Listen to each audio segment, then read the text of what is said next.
Okay, this is the third and last video.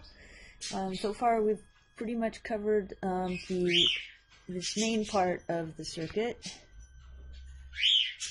We've got VN and plus and VN minus steering current back and forth, and we treated this as an ideal current source down here in the first video, and then I explained why in the lab manual it's not a current source but drawn as a resistor, and how that makes sense and how it still behaves as a current source. Now what we have left is this stuff over here.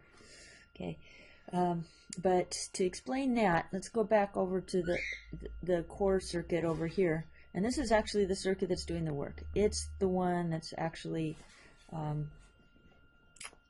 actually there's going to be a very short fourth video. I just realized. Yeah guys, just a second.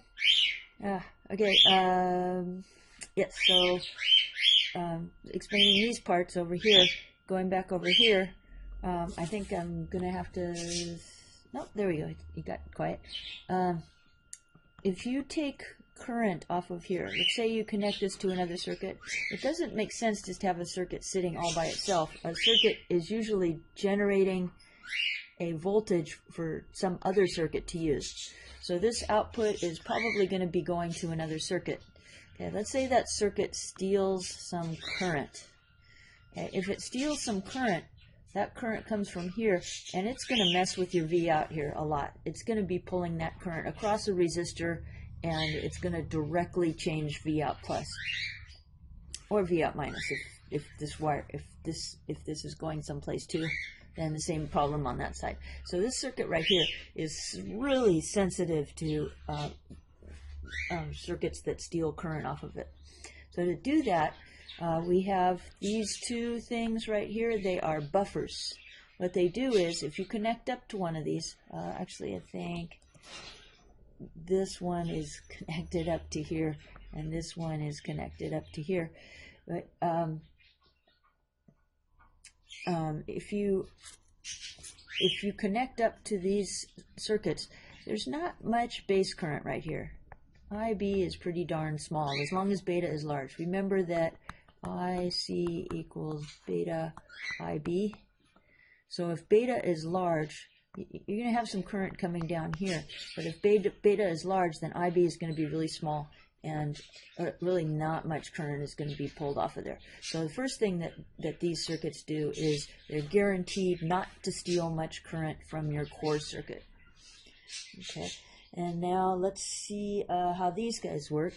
Turns out this right here, that again ideally is working like a current source. So let's replace that with a current source just for analysis.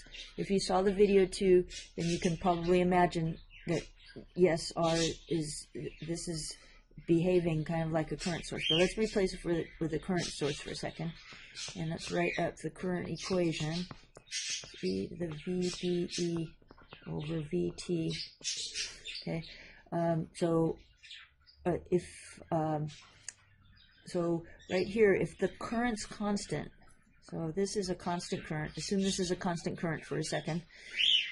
So this is constant. This is given to you by the manufacturer and doesn't change. That is a constant. VT is a constant. The only thing right here that can change is VBE, but if nothing else is changing in this equation, then VBE is not changing. So if there's a constant current through this transistor, let me say it a different way. Hey!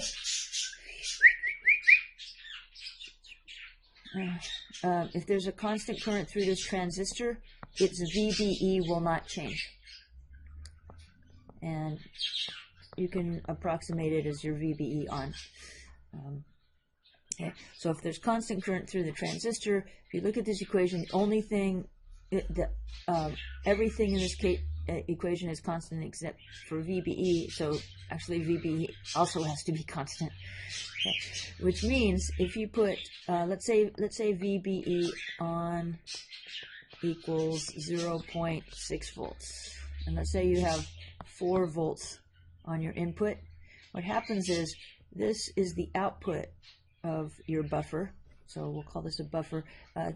In 308, called an emitter follower. It's also called a buffer. It's also called an output stage. And all of these mean that they don't steal much current from the circuit that's giving them the input, and then the output the same voltage except shifted a little bit. And how much it's shifted is exactly this VB on. So this will be 4 volts minus VBE on, which equals 3.4 volts. And you can flip the circuit over. Right now, the output is VB on less than the input. But if you flip this over and use a PMOS and then they have the current source on top, then what you get is a shift up of VBE on. So it doesn't always have to be a shift down. Okay. Now, all right, you have your output of your first circuit, except it's shifted down by VBE on. You've protected your first circuit because there's never going to be very much current going out there. But now, if you connect this to another circuit, maybe there's current that gets stolen out there. I hope you can hear me over the birds. I'm really sorry. So there might be some current that's being stolen by the next circuit out here. It may be connected to another circuit. Okay. What happens is that this says, hey, I want more current. And so what happens is this is a constant current source. So whatever current this steals, what happens here is you have I plus I stolen. If this is I stolen. What happens here is it says, oh, I need more current.